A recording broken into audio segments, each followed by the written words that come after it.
Good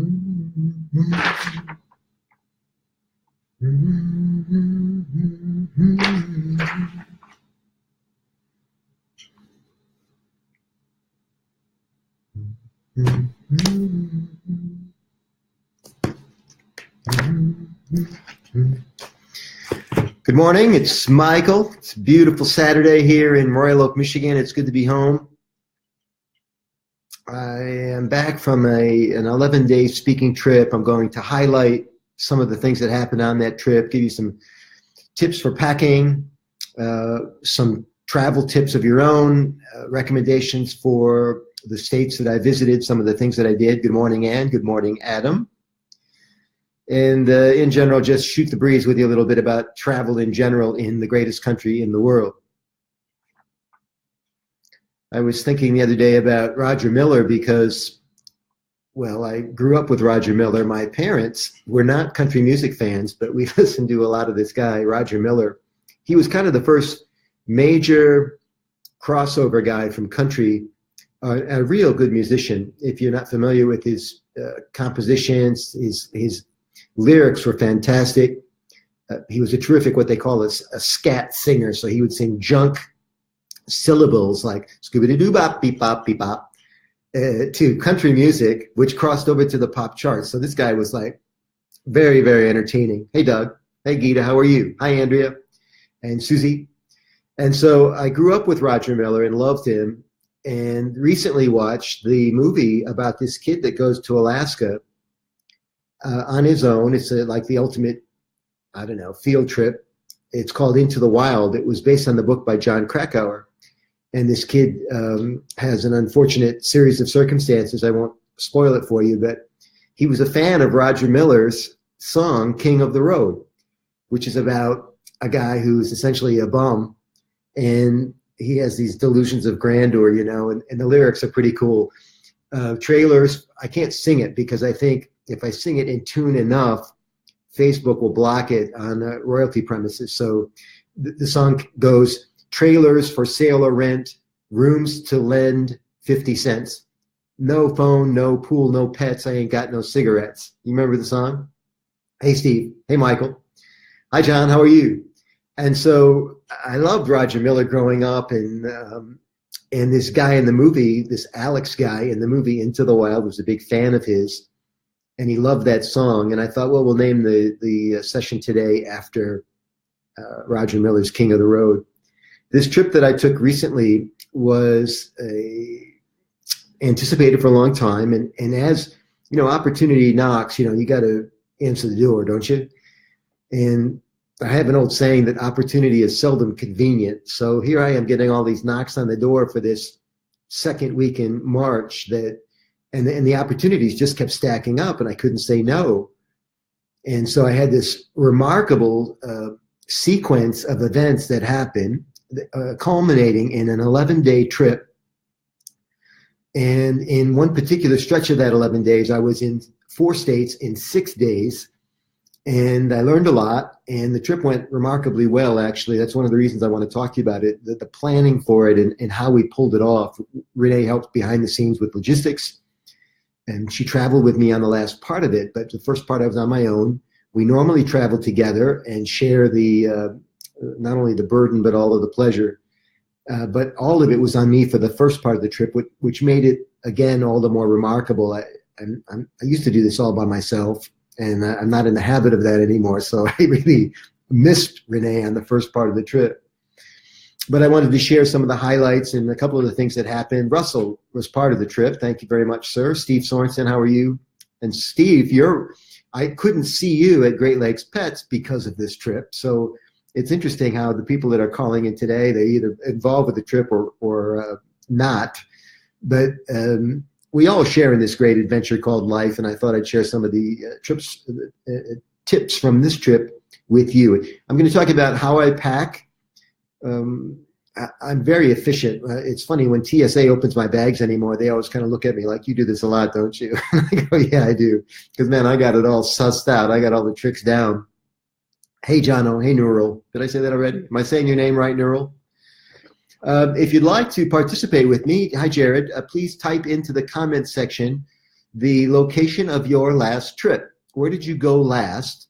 And can you recommend it? Yay or nay? So if you went to Washington State, type that into the comment section. Maybe type why you went and whether you or not you recommend the trip. And we'll give each other some tips along the way. So I travel a lot, as you know, as a professional speaker, as a consultant, and I also travel for fun. It turns out that I have now over 1 million miles on one airline, Delta. And on this particular trip, this 11-day trip, I kept some statistics here I'll read to you. I did 4 states in 6 days of this 11-day trip. 3 airlines were involved, and I personally entertained or educated over 1,000 people.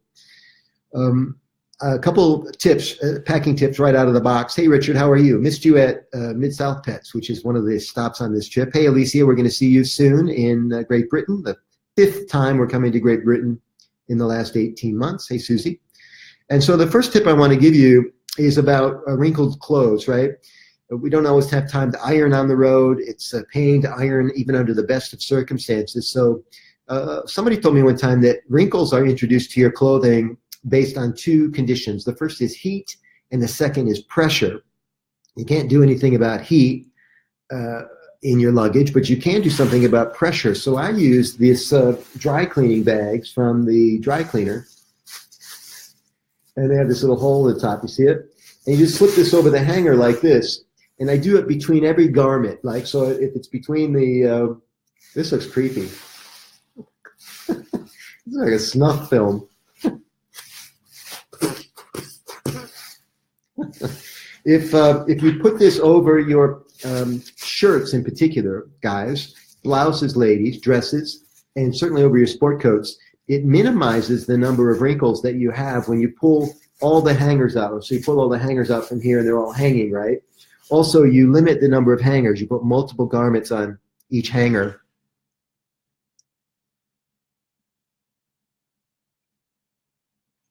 Excuse me one second. I've been doing this cool thing. I've been doing 2 recordings at once. So I've turned on this old-fashioned flip cam, and it's all propped up here for me. I was going to turn it on at the very beginning, so I'll do a quick little introduction again.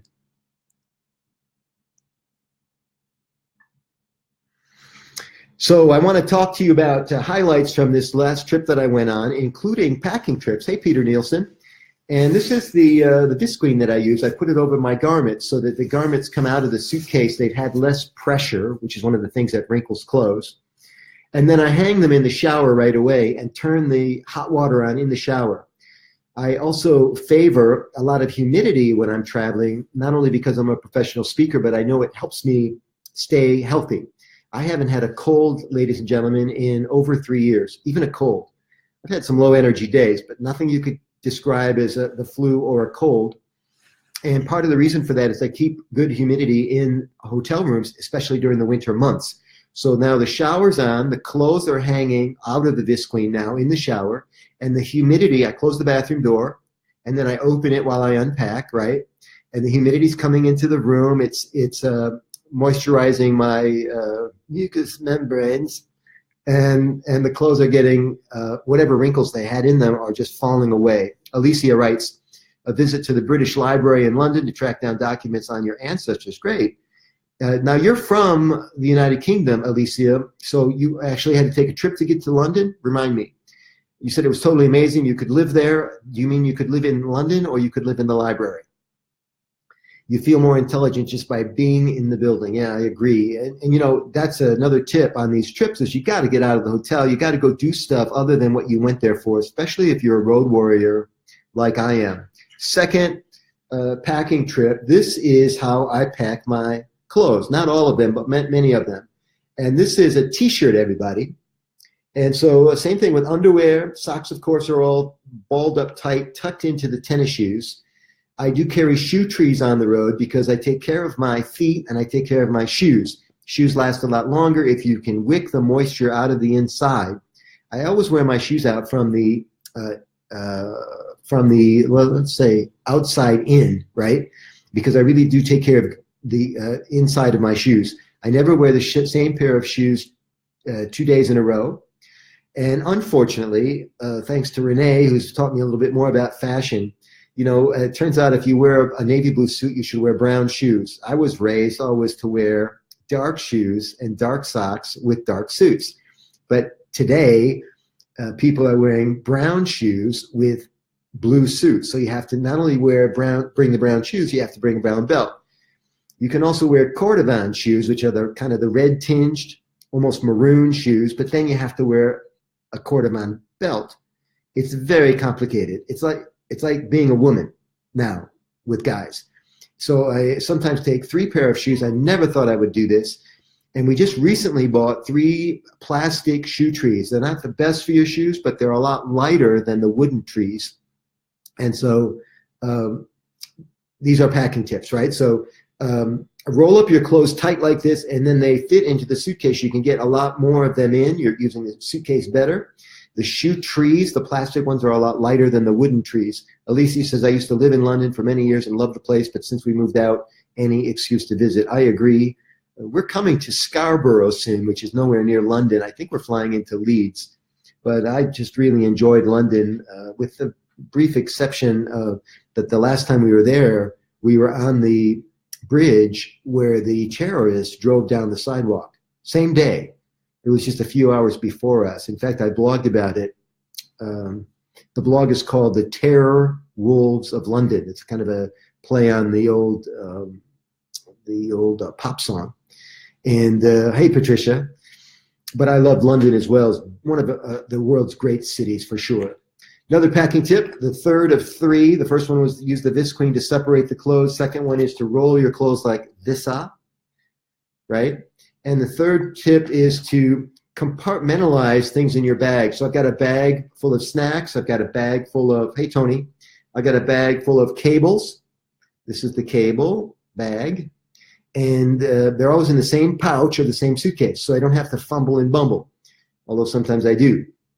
But you want to make travel easy, right?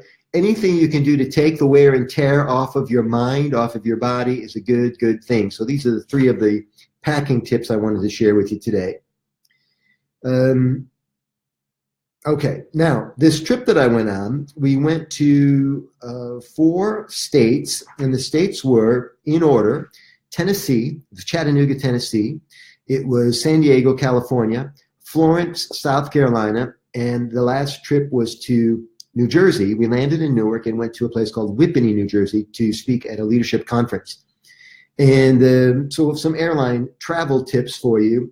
I always get to the airport on time, plenty of time. Like we have a phrase, on time is early, right? On time is early. On time is not on time. On time is plenty early. Because people are not themselves at the airport. They're not themselves when they're traveling. And I need to be myself. I don't need to be extra anxious in front of clients, especially in front of a crowded room. And so I need to do things that settle me and ground me, and being on time is one of those things. So I am never one of those, guys who is rushing through the airport trying to, with my hair on fire. Not a good look. So on time is early. My favorite seat on airplanes is seat 2B. And the reason for that is I'm on the left side of the aisle. I don't know if this is the left side on your camera, but the left side of the aisle. And I'm in the aisle seat. The reason for that is the light from the aisle seat is going to come in this way on my hands. And if I'm writing or taking notes, I'm not casting a shadow from my own hand as I write. This is not true if the light is coming from the other direction. Can you follow me on that? So you might say, man, you're picky. But it turns out I can be picky when I have as many miles as I do. And I often end up on the left side of the plane in the aisle seat, and often in row 2B. It's pretty good. Hi, Sarah. How are you? Another friend from Rotary. Third thing about flying is I always make eye contact. This is just true in general, but I always make eye contact with airline personnel. When the TSA asks me for my license, my identification, I always look them in the eye and I say, how are you today? And it's surprising the greeting I get from this busy TSA person, because he's never greeted by anybody, man. Like I said, people aren't themselves at the airport. We're cold and indifferent and procedural, right? So I always treat them like a person. I don't need special favors from TSA normally, but it doesn't hurt to be in this habit.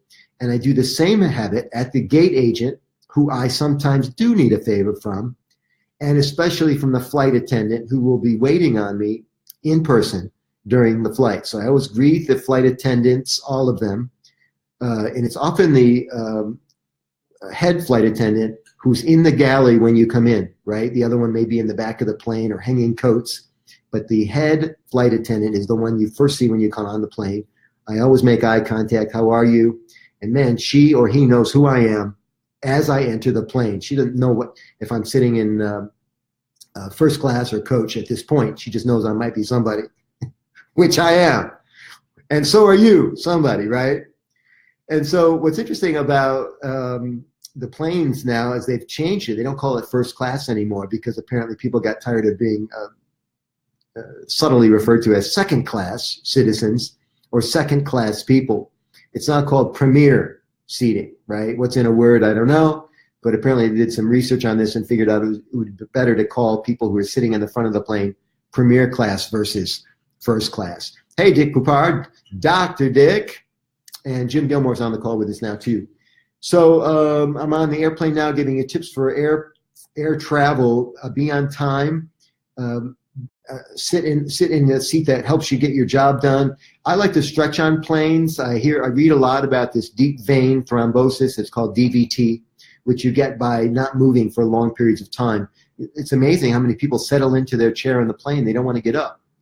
And sometimes they don't want to get up because they don't want to disturb the person next to them. And I'm like, hell with that. I'm getting up. I am not getting DVT because I was too shy to ask you to get out of your chair. But I'm in the aisle most of the time anyway, and I'm up and about.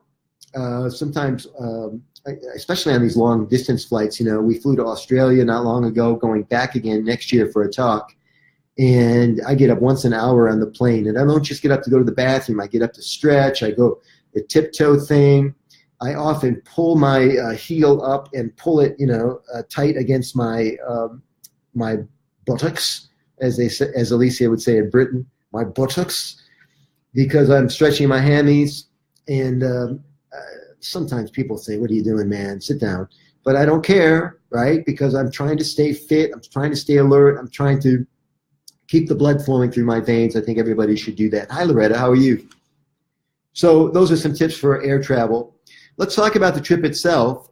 One more thing. Things I don't leave home without. I read these magazines where they interview people about what they don't like to travel without. They never leave home without it, kind of a thing. We're big on credit these days, not cash. I don't take cash hardly any place. I have enough to, get through the trip, but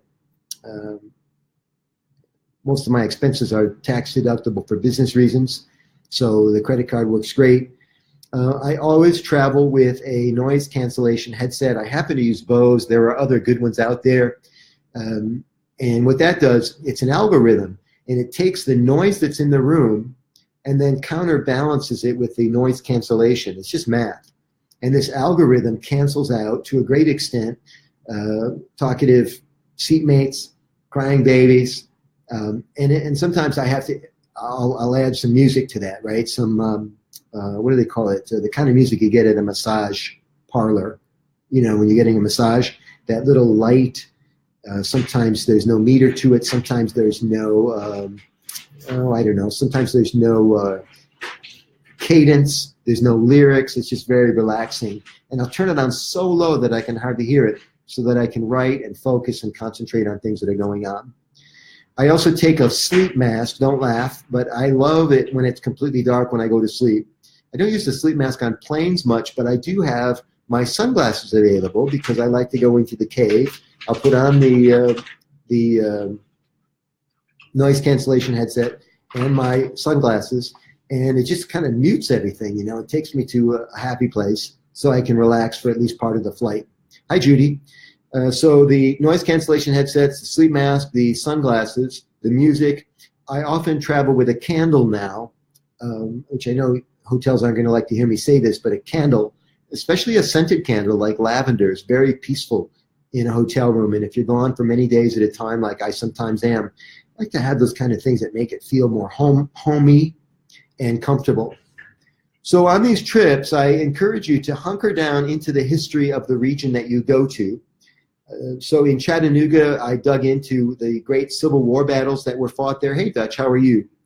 And when I do this, I can visit with people about the history from the region. So I'm not only edifying myself about the area, but I'm finding conversational attachments to the people in the area. And then in my case, because I'm giving presentations, and maybe you are too when you're traveling, I can insert those bits of history into the presentations, which again allows me to have some emotional tie-downs to the people in my audience. Hey, Matt Duffy, how are you? So in Chattanooga, it was about the Civil War. In San Diego, I visited the Hotel Del, and I did a Facebook Live from there, took a lot of photographs. They've done a lot of motion pictures at the Hotel Del, including Some Like It Hot with Marilyn Monroe. There's a famous tree that's in the front of the hotel that's apparently in the movie. I haven't seen the movie in a long, long time. But I watched the Stunt Man with Peter O'Toole a while back. And that was filmed at the Hotel Del and really, really incorporated into the movie. The Stunt Man is a fantastic little movie. If you haven't seen it, it is really terrific. It's an action movie with Peter O'Toole, and it's a movie within a movie, not to give too much away. Also from the road, I do these LinkedIn posts because it's a business trip, and I want to remind people that I'm in the field and I'm busy and I'm popular. And you should do the same thing. You know, if you go on a trip for training, you should tell your customer base and your business contacts that you're getting trained. You know, it's surprising to me how many people keep that from the people who need to know. There are people that are about to do, you know, stop doing business with you because they don't feel you're highly trained enough, and you're keeping it a secret. So if I'm out for training, I always tell people I'm out for training. If I'm out to do training, I always tell people I'm out to deliver sales training to such and such. I tell them what industry. And in San Diego, I was doing sales training in the financial services industry. And when I got back, the guy that hired me was interested in a 6-class webinar series on sales training. So not only did I craft the proposal and sent it to him, I stripped out all the proprietary information and, of course, his personal information, and created an infographic to tell people that, hey, this is the sales training that I just offered my financial services client in California. You could pick up the same training. Just contact me here. And so what happens is the trip starts to, it takes on a life of its own, right? It's not just this one-time thing that, like a radio broadcast that goes out into the airways and then dissipates. It has a life of its own, right? It has a narrative, and it's retold every time somebody else shares one of my posts about it. You can do the very same thing. I know we've got a lot of district governors and past district governors on from Rotary on this call. Hi, Sharon and Matt. I don't think Matt's in Rotary, but he runs a Chamber of Commerce. Same basic premise, right? You're having a Chamber of Commerce event. You promote the event, this trip, right, that everybody's going to take to get to this one location. You promote the trip in advance. You promote the trip as it's happening, and then you promote the best of what happened on the trip afterward. From San Diego. Now imagine this. I was in Chattanooga. I had to fly to Atlanta to fly to San Diego. And then I had to fly from San Diego to Charlotte, back across the country again, right? And then to Florence, which is a very small town in South Carolina, where I stayed at the Florence Hotel, and the following morning spoke to a food processor in South Carolina called McCall Farms. And they do, their hot product right now is this thing called boiled peanuts, which I have not had the pleasure of tasting, but I understand it's the latest rage. Boiled peanuts coming to a concession stand near you at a ball game. That's their next market, and I'm going to help them. And then from there, I flew to Newark, New Jersey, and then to grab a ground transportation. We had a driver pick us up, take us to Whippany, New Jersey, where I spoke to another 550 people the following morning for leadership training. So that was the trip. And the history tie down in Florence was, that was where the swamp fox, his name was Marion, I can't remember the last name, but he was a big shot in the Revolutionary War, and they based the movie The Patriot with Mel Gibson after the swamp fox. Loosely based, I understand. Hey, Jennifer, how are you? And so the tie down, the historical tie down in South Carolina was the swamp fox, and then in New Jersey, the historical tie down was the Sopranos, who people constantly reminded me, you know, Michael, they didn't actually exist. It's fiction, television. Yeah. So we had a good time, and that's the trip. 11 days, 4 states in 6 days, 3 airlines. I spoke to over 1,000 people, and I collected business cards from everybody on the road. If you've seen me speak and do my thing, you know that's how it works. Like Matt Duffy or any smart Chamber of Commerce CEO, I'm collecting business cards of everybody that comes to my events, and then we drip market them with their permission and turn them onto all kinds of new, fresh content, and that's the story. So I hope this little travelogue has been useful to you. If you'd like to ask some questions, now's a good time to type them into the little comment section down below. If you have a trip you'd like to recommend, please do.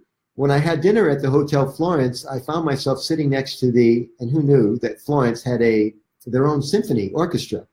And the guy sitting next to me was the conductor. And I asked him, hey, David Shirley, I asked him, what's your favorite place in the world to travel? This guy was a very well-traveled individual. And right away, without hesitation, he said, Lucerne, I don't know if I'm saying that correctly, Lucerne, Switzerland. Add it to the list, right? Not just because he told me, but I want to do some research and then see if Lucerne, Switzerland could also become my favorite place. So whenever anybody recommends travel to me, I always say, why did you like it so much? Same thing with a book or a movie. Why exactly did you like it so much? Because I already have a pretty long reading list. And in order to move your favorite book to the top of the list, I have to know what you like most about it. Hi, Kelly. I'm getting ready to wrap up here unless there are any questions or comments. But I am still reading physical books, which you might shrug and say, what the heck are you doing that for? It's extra space in your book bag, and it's extra weight in your book bag. But I like reading physical books. I don't know what it is. And I like to write in the books, which I know for some people is sacrilege.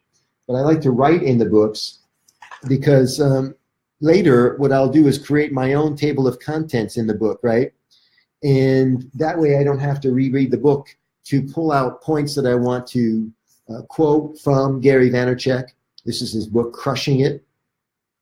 And I also read a lot of electronic books. I do a lot of audio books, but there's something about physical books that's still very appealing to me. And call me old-fashioned, but this is what I had on the last trip. Gary's East Coast, by the way. He wants to buy the New York Jets one day. And so I thought about him when I was in the bookstore.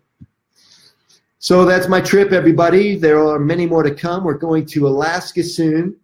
We're going to, as I mentioned, the UK again, 5th time in 18 months or something like that. Hey, Brian. Hey, Regis. If you're getting on the call late, you can just see the entire video in the Facebook timeline. Where else are we going soon? Edmonton. I just got rebooked to go back to Chattanooga. And New Jersey's having me back again, too. That's an interesting thing, you know, that so many of my clients are willing to have me back. I'm just so grateful. And it keeps the travel thing spinning. You know, I've been like this ever since I was in the music business. I've been a little bit like a gypsy, and it just makes me crazy to sit at my desk for too long. So I'm happy to share these trips. I live vicariously through people who travel, and perhaps you enjoy these updates from my trips as well. So I'm so glad that you were able to join me on this Saturday morning. Hey, Brian, thanks for being on the call. We'll see everybody soon. And if you'd like to share this travelogue with people that you know that are road warriors in their line of work, please do. We're all learning. We're all getting tips on how to pack. And I appreciate you very much. Thanks for being on the call today. We'll see you next time.